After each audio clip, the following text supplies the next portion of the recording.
एक बेहद ज़रूरी विमर्श जिसे आज मैं साझा करना चाहता हूँ। अंकिता भंडारी को न्याय दिलाने के लिए लड़ रहे वरिष्ठ अधिवक्ता supreme court of India Colin Gonsalves ने अंकिता हत्याकांड में वीआईपी की पहचान के लिए सीबीआई की जांच की मांग वाली याचिका खारिज होने के बाद एक पत्र लिखा है, जिसे मैं अपने अधिवक्ता भाइयों और आपसे भी साझा करना चाहता हूँ।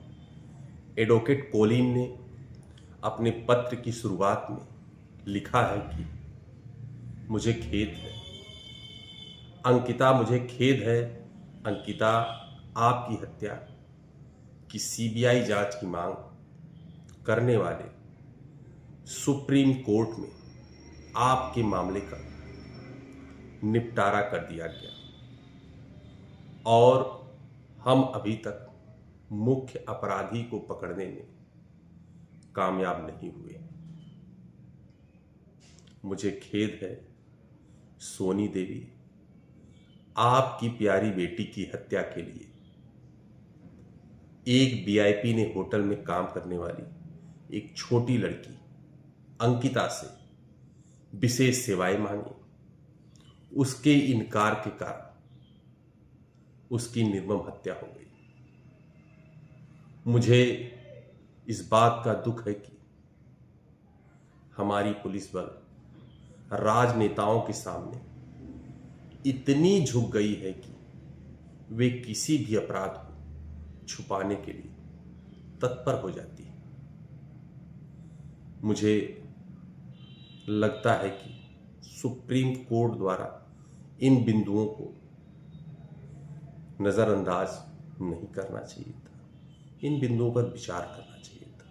सबसे पहले अंकिता और उसके दोस्त पुष्पदीप के बीच व्हाट्सएप चैट, जिसमें उसने शिकायत की थी कि एक वीआईपी उसके होटल में आ रहा था और उसके विशेष सेवाओं की मांग कर रहा था, उसे उत्तराखंड पुलिस ने चार्जशीट से हटा दिया। उन चैट में उसने अपने दोस्त से तुरंत आने और बाहर ले जाने के लिए कहा था कि मुझे आइए और होटल से बाहर ले जाइए। दूसरा, उसके दोस्त पुष्पदीप और वीआईपी के सहयोगी के बीच स्विमिंग पूल में हुई बातचीत का चार्जशीट में उल्लेख नहीं किया गया, कोई जिक्र नहीं किया गया, जबकि पुष्पदीप ने पुलिस द्वारा दिखाए गए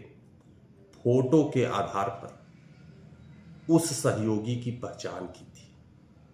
तीसरा और बहुत महत्वपूर्ण, सहयोगी अपने बैग में नकदी और हथियार लेकर जा रहा था और फिर भी उसे न तो आरोपी बनाया गया और न ही पुलिस ने उससे किसी तरह की कोई भी पूछताछ की।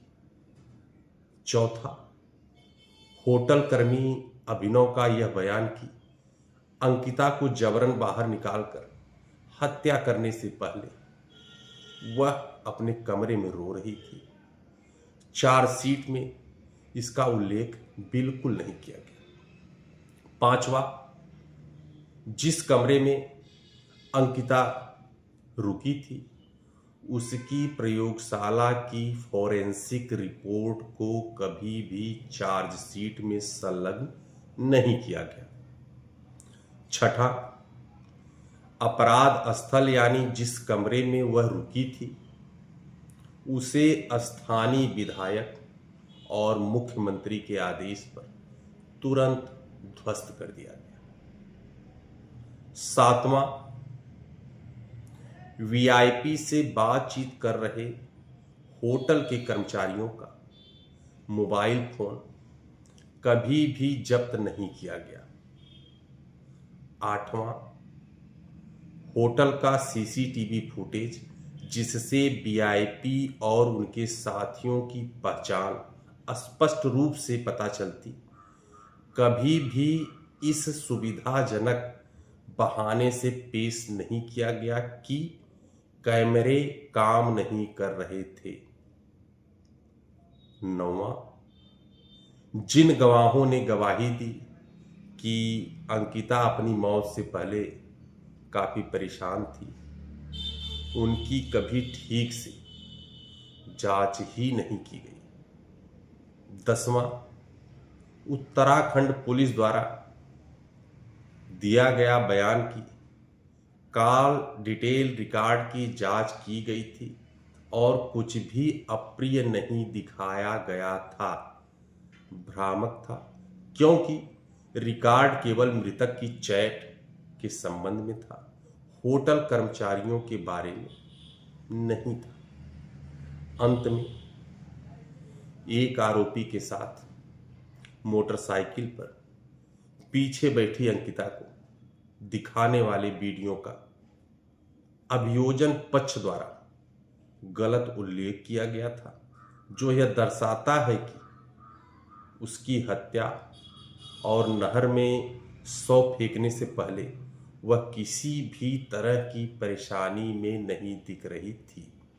हालांकि पुष्पदीप ने अदालत में पेश किए गए साक्ष्य में स्पष्ट रूप से कहा है कि मोटरसाइकिल पर बैठी अंकिता ने उसे फोन किया और कहा कि वह बहुत डरी हुई है, क्योंकि वह लोगों से घिरी हुई है और बात बिल्कुल नहीं कर पा रही है। मुख्य आरोपी पुलकित आर्या ने अब ट्रायल कोर्ट से खुद का नार्को विश्लेषण करने का अनुरोध किया है, जिससे स्पष्ट संकेत मिलता है कि वे घटनाओं के बारे में साफ साफ बताने के लिए बिल्कुल तैयार है।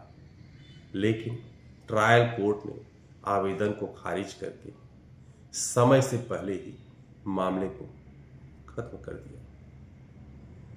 आरोपियों द्वारा खुद की ऐसी गवाही से वीआईपी की पहचान और भूमिका सामने आ जाती। पुलिस ने वीआईपी की पहचान छिपाई है, उत्तराखंड ने वीआईपी की पहचान छिपाई है। सीबीआई को जांच अपने हाथ में लेने और आगे की जांच करने का निर्देश देकर इस बाधा को, इस संकट को दूर किया जा सकता था। अंकिता की मां ने अधिकारियों को लिखे पत्र में आरोप लगाया कि वह एक उच्च पदस्थ राजनीतिक पदाधिकारी थे, जो अक्सर अपनी पार्टी के सदस्यों के साथ होटल में आते थे जहां अंकिता काम करती थी। सीसीटीवी फुटेज या कर्मचारियों के मोबाइल फोन प्राप्त करने के लिए उठाए गए प्राथमिक कदम भी मुख्य अपराधी की पहचान उजागर कर देंगे। लेकिन अब इन बातों का आगे और क्या वजह रहेगा, उसके लिए क्या ही कहा जाए। क्षमा करें अंकिता, यह भारत है। आम महिलाओं की जिंदगी मायने नहीं रखती और उच्च और शक्तिशाली लोग बार बार बच निकलेंगे। लेकिन इतना जरूर कहना चाहूंगा कि न्याय अभी बाकी है। अंकिता भंडारी की, जो ये उत्तराखंड की मरमम उस लड़की की, काम करने वाली, होटल में काम करने वाली लड़की की हत्या की गई थी, इस केस को नज़दीक से स्टडी करके मैं इसी निष्कर्ष पे पहुंचा कि निश्चित तौर पे अभी तक अंकिता के साथ जस्टिस नहीं हो पाया।